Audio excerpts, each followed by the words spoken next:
I'm given this table with information about the number of minutes that pupils spent on homework. I'm going to fill in this cumulative frequency table. Cumulative sounds a bit like accumulate, and what it is a running total. So, in the 0 to 10 minute section, I have 2 people.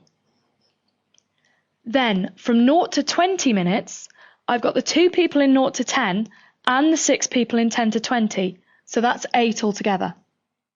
In 0 to 30, I've got the 8 that I've just done up to 20, plus this 10 here, so that makes 18.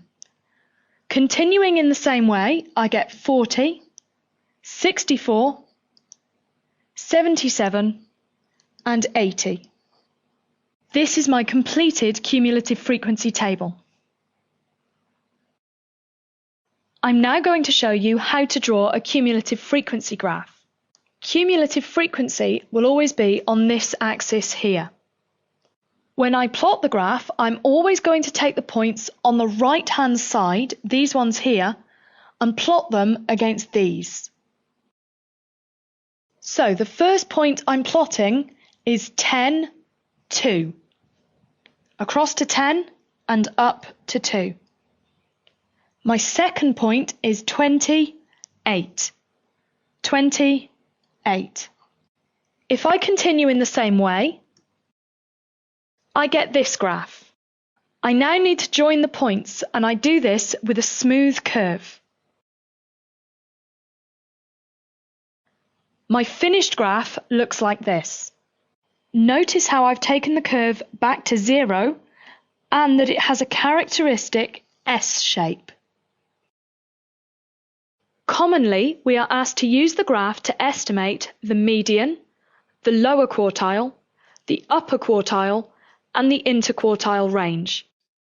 To find the median, I have to use the middle value. My cumulative frequency goes up to 80. I'm allowed to use the 40th value to find the median. So I'm going to use the 40th value and draw a line across until I meet my graph.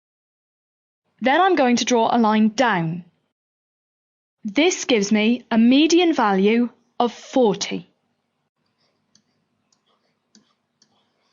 In this particular example, it's just coincidence that this number is 40 and this number is 40.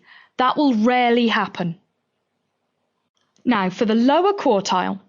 Quartile sounds like quarter, so I need to take a quarter. My middle value was 40. So a quarter is going to be half of that, which is 20. Again, I'm going to draw a line across and then down. This gives me a lower quartile of 31. For the upper quartile, I need 3 quarters. So what I'm going to do is add this 20 onto the 40, which gives me 60. I'm going to do the same thing with the graph again. My upper quartile is 48. The final thing you might be asked to work out is the interquartile range. To do this, you need to take the lower quartile away from the upper quartile. In this question, that's 48, take away 31, which is 17.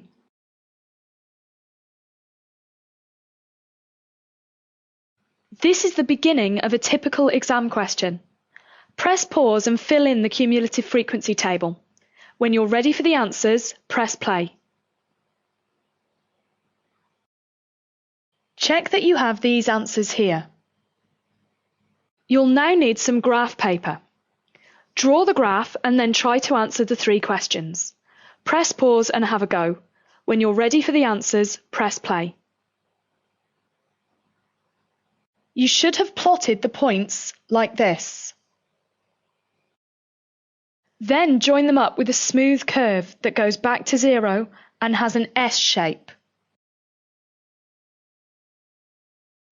For the median, you should have drawn a line across from 50 and then a line down. You need to find out what this number here is, and it's 62.5. So you can either write 62.5 hours like I've written here, or you could write 62 hours and 30 minutes. For the lower quartile, you need to draw a line across from 25 and then down and find this number here.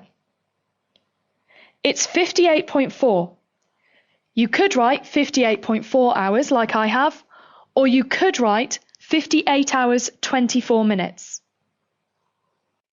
Now for the third part of the question, I need to draw a line up from 67.5 hours, then across, and we need to work out what this number here is.